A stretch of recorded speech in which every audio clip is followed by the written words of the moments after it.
Nous allons apprendre à appliquer les styles CSS aux classes et aux ID dans cette partie.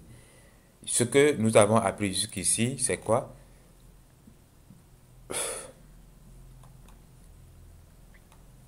C'est que si j'ai par exemple la balise P avec du contenu comme ceci, et si j'en ai plusieurs, je vais dupliquer ça comme ça. Et maintenant, vu que j'ai appelé le fichier CSS dans ce fichier page de point HTML, je viens maintenant dans ce fichier CSS et j'ajoute par exemple P.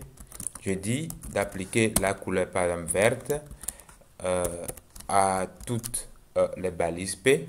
On va aller voir le résultat, voir comment cela se présente. Alors, tout le contenu de toutes les balises P sont en vert. Ça, je pense que c'est un défaut. Et vous le pensez certainement aussi. N'est-ce pas? La question est de savoir comment faire pour que seulement certains paragraphes soient écrits d'une manière différente. J'ai écrit P entre accolade, color green. Mais je peux décider, bon, c'est pas tous les paragraphes que je veux, ou bien je veux qu'une partie des paragraphes aussi soit écrit autrement, que tout ne soit pas écrit en vert automatiquement. D'accord? Peut-être certains diront d'écrire le CSS directement dans la balise concernée. Mais comme expliqué plus haut, ce n'est pas du tout conseillé d'opter pour cette solution. D'accord? Donc, on avait déjà tout expliqué. C'est-à-dire, on pouvait directement, par exemple, écrire des propriétés CSS directement dans la balise P. Et donc, si on le fait ainsi, cela va s'arrêter. Si j'enlève l'appel de ce fichier CSS, normalement le résultat qu'on a, d'accord, les contenus des balises P redeviennent verts. Si je veux que le contenu d'une balise, d'accord, soit s'affiche en vert, donc je vais mettre style color green. Excusez-moi, c'est 2E N point virgule. Et là, seule la première balise se verra son texte affiché en vert, comme vous êtes en train de le voir. Donc, certains diront que c'est une bonne solution. Mais, c'est déjà expliqué, ce n'est pas une bonne solution qu'il faut opter. Il faut toujours créer un fichier externe et mettre les propriétés dedans. Et même si c'est une bonne solution, dans ce même paragraphe, je peux décider, par exemple, aussi d'écrire une partie du paragraphe aussi avec une autre couleur. Voilà. Donc, comment est-ce qu'on peut arriver toujours en gardant notre solution préférée, c'est-à-dire ce qu'on avait au début. D'accord, je ramène l'appel du fichier CSS. Donc, j'ai mon fichier CSS et là, j'ai écrit color green dedans, ce qui va faire que tous les paragraphes maintenant seront en vert. Donc, pour pouvoir appliquer une propriété CSS à une partie des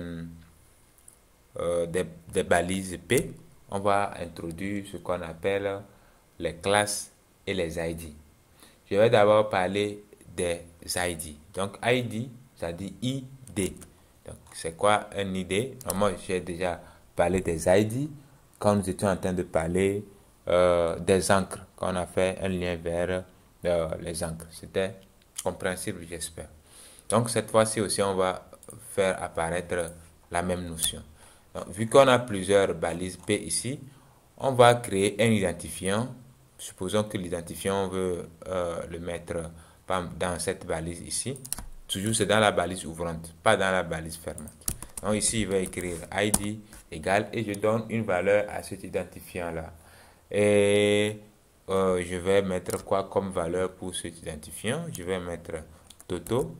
Chacun est libre de donner la valeur à son attribut ID. Et il faut quand même que cette valeur-là soit explicite, de sorte que quand vous lisez déjà le contenu de la valeur, vous savez déjà à quoi ça sert. Donc ici, je vais prendre cette valeur et appliquer maintenant une propriété CSS à cette valeur-là. Et pour le faire, je mets dièse suivi de la valeur de l'attribut ID suivi des accolades et maintenant j'applique la propriété CSS que je veux appliquer. Donc ici, si je veux changer la couleur du test, il suffit maintenant d'écrire color. Au lieu d'écrire green maintenant, je peux écrire par red pour mettre le test en rouge. Donc revenons voir le résultat. Voilà, j'actualise. Et là, vous remarquez que il y a ce paragraphe là qui est maintenant en rouge. Très bien. Donc quand on dit identifiant, normalement c'est un élément qui identifie de façon unique. D'accord, identifiant qui identifie de façon unique. Permettez-moi la tautologie. Un élément dans votre page web.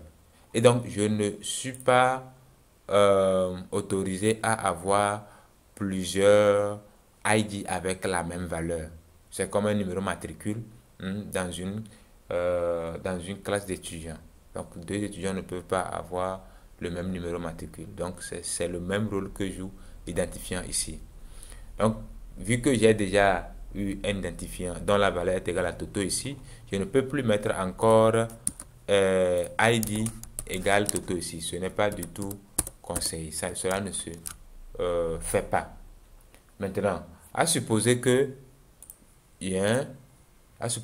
j'aimerais par exemple que ce paragraphe et le dernier paragraphe soient en rouge. Comment est-ce que je vais procéder?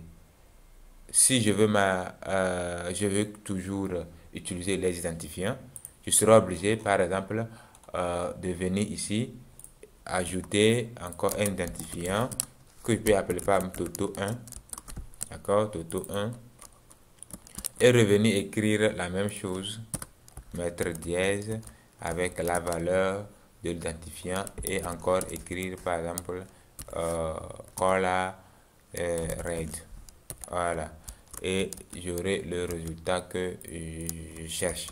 Donc je reviens actualiser et exactement le dernier paragraphe aussi est en rouge. Mais vu que quand on parle de site web, c'est beaucoup d'informations. Est-ce que je vais toujours me mettre à créer des identifiants comme ça et à répéter surtout les mêmes propriétés CSS? Ça ne m'arrange pas du tout. Donc, il est conseillé d'utiliser les identifiants quand vous savez que c'est l'unique partie de votre page web que vous voulez appliquer une propriété CSS. À part cette partie-là, vous n'allez plus appliquer ça. Mais si vous savez que la propriété CSS que vous êtes en train d'appliquer à une partie de votre page, vous allez répéter ça, vous aimerez reproduire cette propriété-là sur certaines parties de votre page ou bien de votre site en général, il est plutôt conseillé d'utiliser ce qu'on appelle les classes. Donc, au lieu d'utiliser ID maintenant, je vais tout simplement mettre classe. Donc, j'avais créé un ID ici, je vais plutôt créer une classe comme ceci que j'appelle Toto.